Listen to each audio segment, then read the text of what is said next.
We provide you the platform to turn your dreams into reality. Give wings to your aspirations with KR Mangalam University.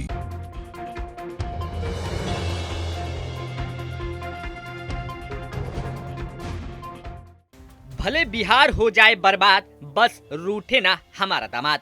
ये तस्वीरें हैं पटना की सड़कों की, जहां पर दामाद आयोग के नाम पर पोस्टरों ने राजनीति को फिर सुलगा दिया है। वैसे तो बिहार में इस समय परिवारवाद की सियासत दामादवादी अलायंस तक आ गई है। जी हाँ, यही वजह है कि बिहार के दिग्गज नेताओं के बीच जुबानी जंग भी अब होने लगी है। ये सब तब शुरू हुआ जब आरजेडी नेता तेजस्वी यादव ने आरोप लगाया कि सत्ता पक्ष के नेताओं के परिवार के सदस्यों को सरकार ने आयोगों में एडजस्ट किया हुआ है। इस दौरान उन्होंने सरकार को यहाँ तक सलाह दे डाली कि बिहार में जमाई आयोग का गठन कर देना चाहिए। अब इसी कड़ी में एक बार फिर से आरजेडी ने एआई वीडियो जारी करके परिवारवाद के मुद्दे पर एनडीए को घेर लिया। राष्ट्रीय जनता दल ने जो एआई वीडियो शेयर किया, उसमें एक कवि सम्मेलन का आयोजन दिखाया गया। इस कवि सम्मेलन में कवि कह रहा है कि विकास के दावों को भूलकर पार्टियां अपने रिश्तेदारों को तरजीह देने पर लगी हैं। इस वीडियो में कवि दामाद आयोग बनाने की बात कहते हुए राजनीतिक पार्टियों का मखौल उड़ा रहे हैं। सोशल मीडिया पर यह वीडियो काफी वायरल है। कई लोगों को ये एआई वीडियो पसंद भी आया। लेकिन अब इस मुद्दे पर बिहार की सड़कों पर राजद नेताओं ने पोस्टर लगाने शुरू कर दिए। तेजस्वी यादव ने सवाल उठाया था कि रामविलास पासवान के दामाद मृणाल पासवान, केंद्रीय मंत्री जीतन राम मांझी के दामाद देवेंद्र कुमार और बिहार सरकार के मंत्री अशोक चौधरी के दामाद सायन कुणाल को सरकार ने विभिन्न आयोगों में बोर्ड में जगह दी। तो वहीं साथ ही साथ पटना की सड़कों पर जेडीयू की राष्ट्रीय कार्यकारी अध्यक्ष संजय झा को लेकर भी तंज किया गया। लिखा गया कि इन्होंने क्या दिया बिहार को, सब कुछ दिया अपने परिवार को। दरअसल संजय झा की दोनों पुत्रियों को बिहार सरकार ने सुप्रीम कोर्ट में एडवोकेट ऑन रिकॉर्ड बनाया, जो कि एक अत्यंत अनुभवी अधिवक्ता का पद होता है। तेजस्वी ने आरोप लगाया कि संजय झा ने अपने प्रभाव का इस्तेमाल कर दोनों बेटियों को एक ही दिन एक साथ महत्वपूर्ण पद दिलवा दिए। अभी जमाई आयोग वाले क्या है, किनके किनके जमाई है बताइए ना। मांझी जी के जमाई है, पासवान जी के जमाई है, अशोक चौधरी जी के जमाई है। लेकिन इस पे मुख्यमंत्री जी को आके बताना ना चाहिए। संजय झा जी की दोनों पुत्रियों को सुप्रीम कोर्ट में सरकारी वकील के तौर पर रख लिया गया, एक साथ नोटिफिकेशन हुआ है। ऐसा कभी हुआ था 2005 से पहले? अद्भुत है।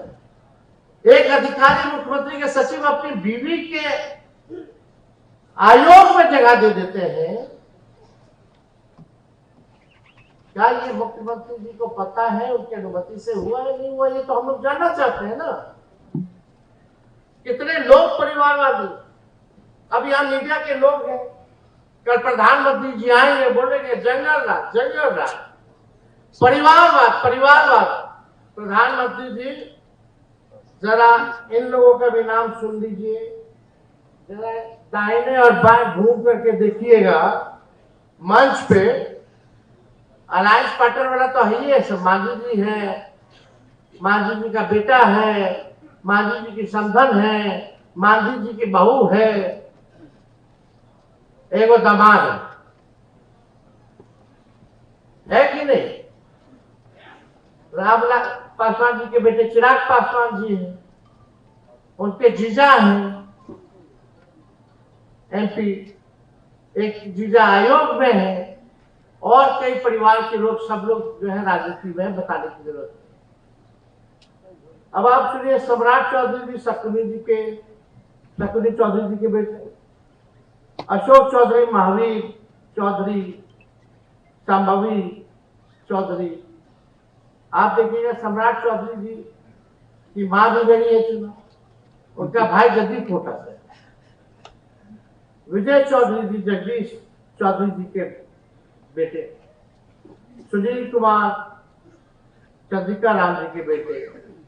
ये हम खाली गिना रहे हैं, ये जो लोग कैबिनेट में नीतीश जी के परिवारवादी लोग, जो परिवारवादी लोग हैं, सम्राट चौधरी, अशोक चौधरी, विजय चौधरी, सुनील कुमार, जयंत राज के बेटे जनार्दन मांझी जी, नितिन नवीन जी के पिता नवीन सिन्हा जी, नीतीश मिश्रा जी के पिता जगन्नाथ मिश्रा जी। इनको जगन्नाथ मिश्रा जी का चारा घोटाला नहीं दिखता बात।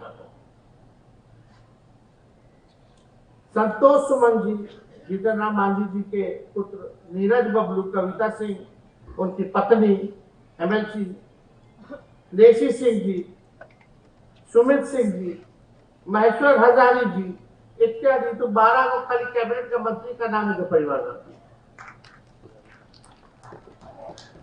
क्या स्थिति बनी हुई है? इसके अलावा विधायक सांसद तो अनेक हैं, अब केंद्र में मंत्री अलग हैं जो परिवारवादी है।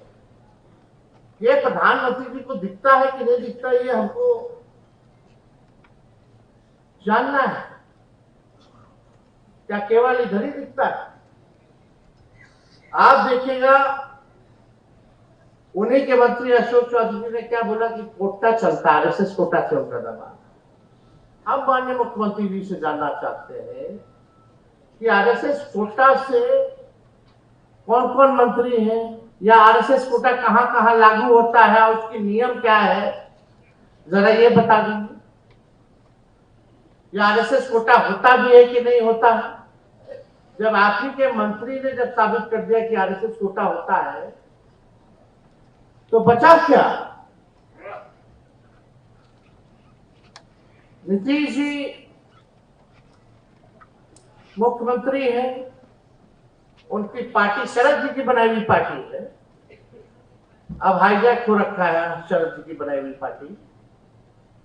अब आप देखिएगा, जो अभी वर्किंग प्रेसिडेंट संजय झा जी है, वो अरुण जेटली जी के कोटा से, समझे?